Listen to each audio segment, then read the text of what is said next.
Nous lisons Job chapitre 7. Nous commençons au verset 1. Le sort de l'homme sur la terre est celui d'un soldat, et ses jours sont ceux d'un mercenaire. Le sort de l'homme sur la terre est celui d'un soldat.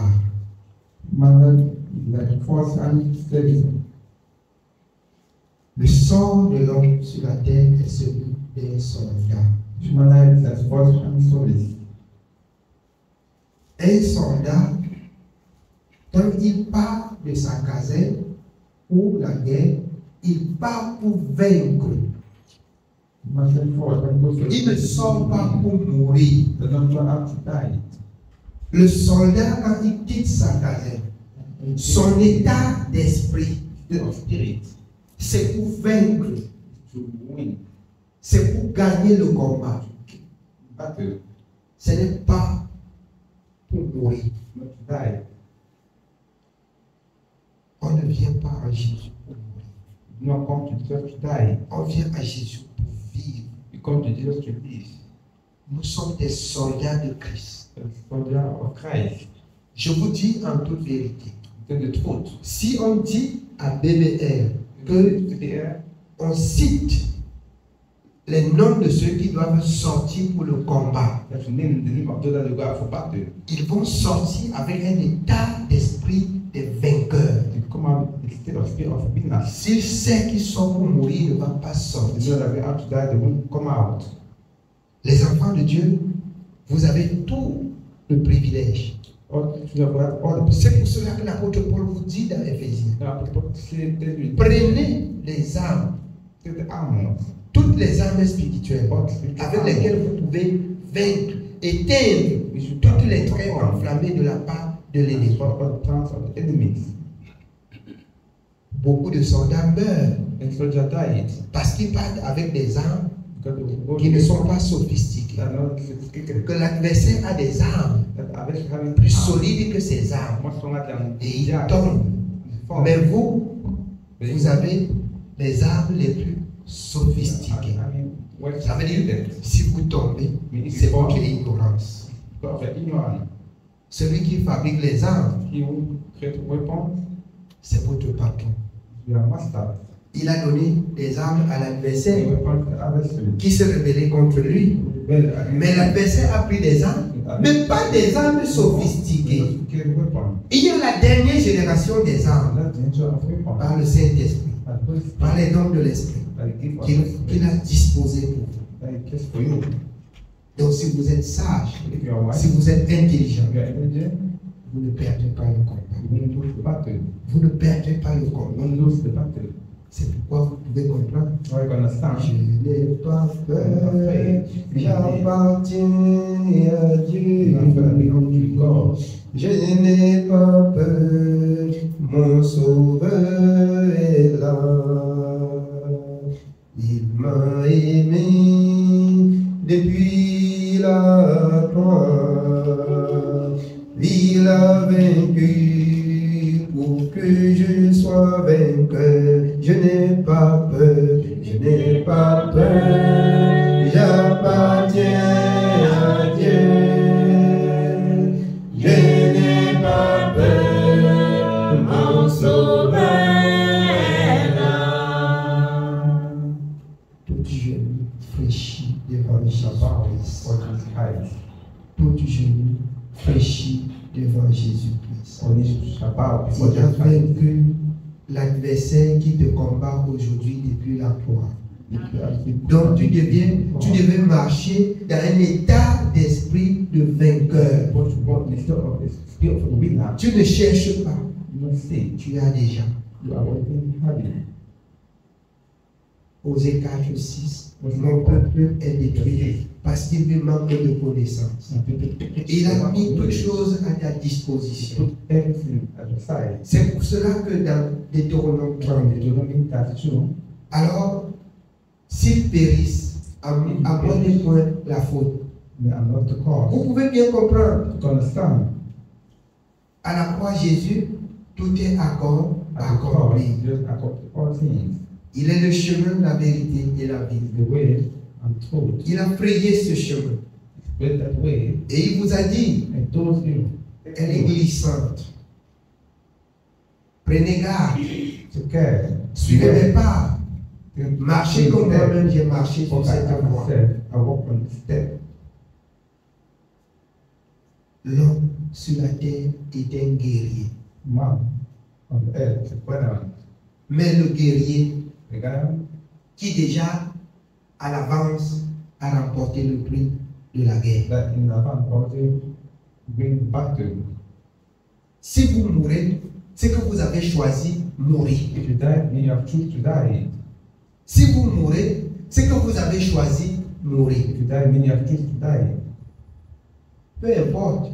Si les hommes disent que je ne suis pas avec Dieu, ou si les hommes disent que j'exagère avec la parole de Dieu, l'homme peut m'attribuer ce qu'il veut. Mais ce que je vais repasser à mon esprit et retourner, c'est cette parole de 2 Corinthiens 13, verset 5. Examinez ma conscience, examinez ma conduite. Chaque jour, voici ce que je fais. Je n'offense pas mon Créateur. Peu importe ce que vous pouvez dire de moi, ça ne me dit absolument rien. Je dois m'arranger à ne pas pécher contre moi. Vous pouvez vous arranger à me dire contre moi comme vous voulez. Mais je dois m'arranger à ne pas pécher contre moi. C'est ça mon assurance. C'est ça l'assurance de mon salut. Marcher dans la sainteté. Marcher dans la vérité. Marcher dans la sanctification. Marcher dans la sainteté. C'est ça qui en fait ma force. Amen. Oui, bien aimé, continuons la lecture. Nous continuons au verset 2. Comme l'esclave soupire après l'ombre, comme l'ouvrier attend son salaire, ainsi j'ai pour partage des mois de douleur, j'ai pour mon lot des nuits de souffrance. Si je partage des douleurs, si j'ai des nuits de souffrance, pour la justice, bien entendu, alors je ne m'inquiète de rien. On m'a donné beaucoup de peine pour cet évangile. Et quand je lis la parole de Dieu, ceux qui m'ont précédé ont eu beaucoup de la peine pour cet évangile. Et alors, je me réjouis d'avoir prendre le reste des coups que Jésus devait prendre. Et je dois le faire avec joie. Je dois le faire avec confiance. Je dois le faire avec détermination. Si tu crois que c'est rose, tu dois marcher. Tu dois marcher sur l'or et avoir la vie éternelle. Je voudrais t'exhorter ce soir que tu peux te tromper. Tu peux te tromper. Tu dois souffrir. C'est pour cela que l'apôtre Paul dit, la souffrance du temps présent ne saurait remplacer la gloire à venir. On peut souffrir, mais à l'avenir, on peut se réjouir. Alors, Lazare, il a souffert et il voulait manger même des miettes qui tombaient de la table de l'homme riche. Mais quand il est entré dans son repos, alors l'homme riche avait besoin de son service. L'homme riche avait besoin qu'il trempe son doigt dans l'eau pour venir de l'autre côté où il y avait une très grande distance, mettre dans sa bouche pour qu'il suive même seulement. Mais là, il y avait une très grande distance entre lui et Lazare. Et Lazare était dans son repos. Lazare était dans sa joie. Lazare était dans sa paix. Et alors l'homme riche était dans son tourment.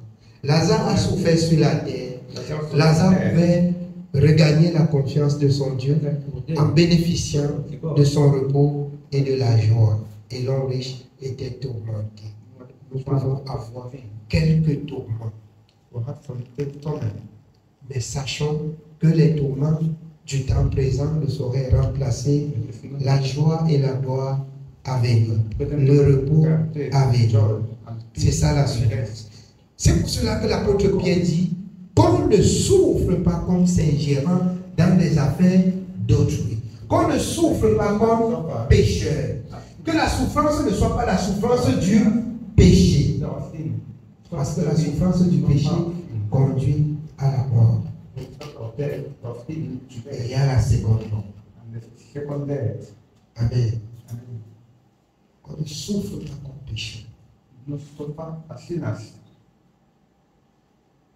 C'est pour cela qu'il faut bien s'examiner. Amen. Oui, bien. Nous continuons au verset 4. Je me couche et je dis, quand me lèverai-je? Quand finira la nuit? Et je suis rassasié d'agitation jusqu'au point du jour. Bien-aimé, d'agitation rassasié jusqu'au lever du jour. Je vais vous dire ce que Job dit. Je le dis en toute vérité, ça a été mon partage. J'ai vu du traumatisme.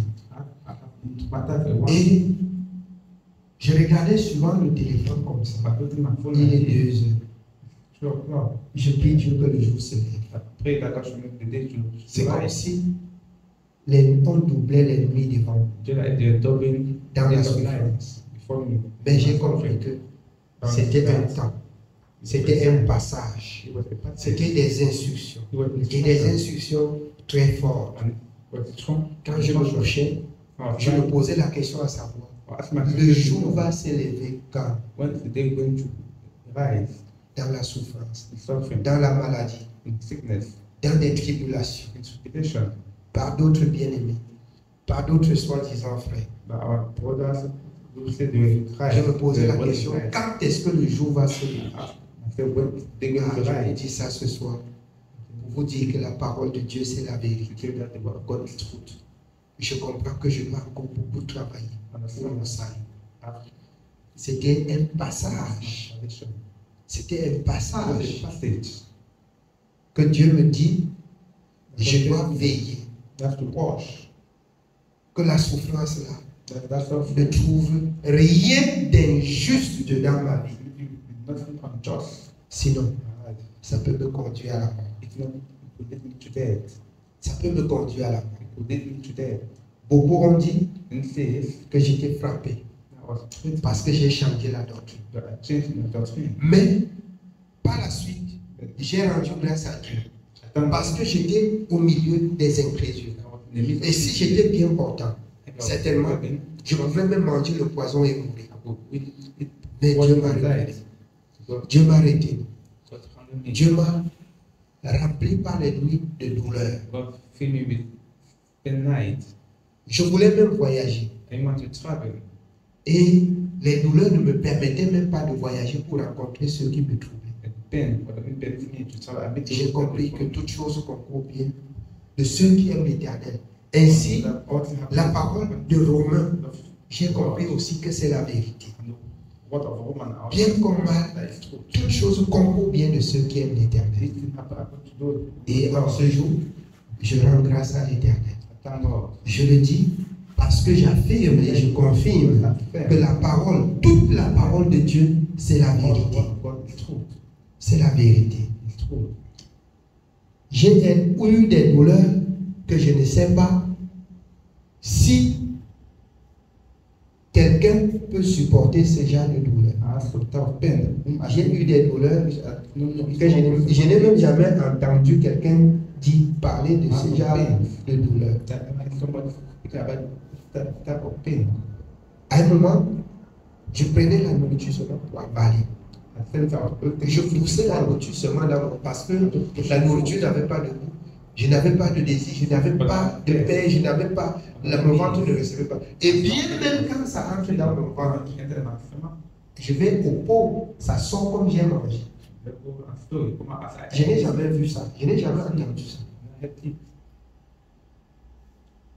Donc, la parole de Dieu, c'est la vérité. Ça arrivait à un certain niveau, ça me donnait de ne plus expliquer à quelqu'un. Ce que je souffre, ça me donnait à ne plus expliquer à quelqu'un. Et par moments, quand ça commençait, je quittais le marché seulement pour rentrer. La parole, là, c'est la vérité. Jésus seul. Jésus seul. Jésus seul. Il agit. Il agit comme ça.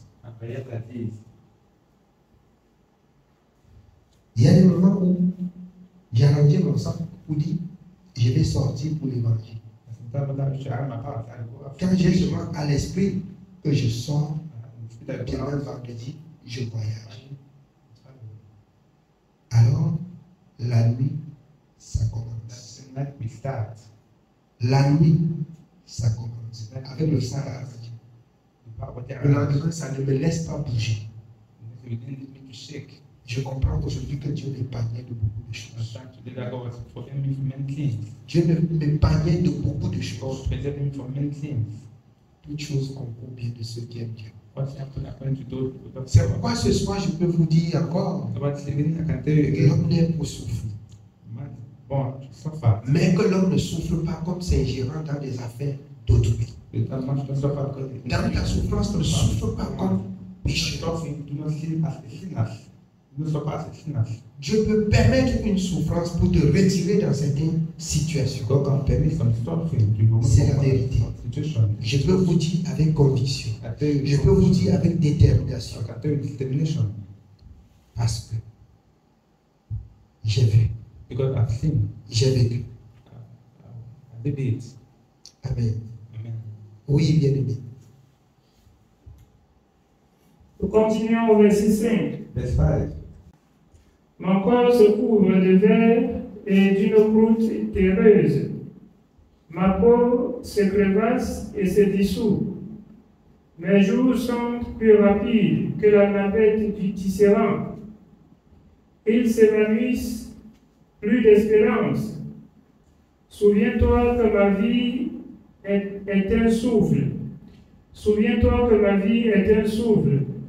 Mes yeux ne reverront pas le bonheur. L'œil qui me regarde ne me regardera plus. Ton œil me cherchera et je ne serai plus. Comme la nuit se dissipe et s'en va, celui qui descend au séjour des morts ne remontera pas. Il ne reviendra plus dans sa maison et le lieu qu'il habite ne le connaîtra plus. C'est pourquoi je ne retiendrai point ma bouche. Je parlerai dans l'angoisse de mon cœur. Je me plaindrai dans l'amertume de mon âme. Suis-je une mer ou un monstre marin pour que tu établisses des gardes autour de moi? Quand je dis, mon lit me soulagera, ma bouche calmera mes douleurs, c'est alors que tu m'effraies par des songes et que tu m'épouvantes par des visions. Ah, je voudrais être étranglé. Je voudrais la mort plutôt que ces eaux. Je les méprise. Je ne vivrai pas toujours. Laisse-moi, car ma vie n'est qu'un souffle.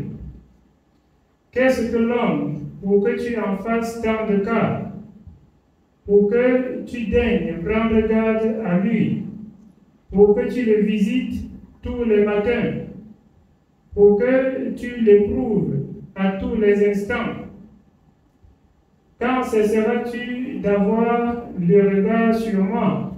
Vous comprenez pourquoi il est dit dans le livre des Psaumes, l'ange de l'Éternel campe autour de celui qui le craint afin de l'arracher du danger. Jean dit ici que l'œil de l'Éternel ne se détourne pas sur l'homme. Ça veut dire tous les hommes sur la surface de la terre, Dieu a l'œil sur eux. Et pour rendre à chacun selon son œuvre. Tous les matins, selon Somme 101, il rend ses jugements. Il rend ses jugements. Afin que le sort qui t'arrive, tu ne maudises pas Dieu. C'est selon ta conduite. C'est selon tes œuvres. Tu feras mieux. Si tu as reçu le mauvais sort, tu feras mieux d'examiner ta vie. Et pour refaire renouer les liens, bien-aimés, de sanctification et de paix avec ton Dieu. Quand le malheur atteint l'homme, certainement c'est pour les esprits. Le juste reçoit des malheurs, mais l'Éternel en délivre toujours. Si le malheur atteint l'homme et qu'il n'y a pas la délivrance de l'Éternel, c'est que l'homme doit réfléchir. C'est que l'homme doit réfléchir pour retourner à l'Éternel. Amen. Oui, bien-aimé. Nous sommes au verset 19. Quand cesseras-tu d'avoir le regard sur moi? Quand me laisseras-tu le temps d'avaler ma salive? Si j'ai péché, qu'ai-je pu te faire, gardien des hommes? Pourquoi me mettre en but à tes traits? Pourquoi me rendre à charge à moi-même?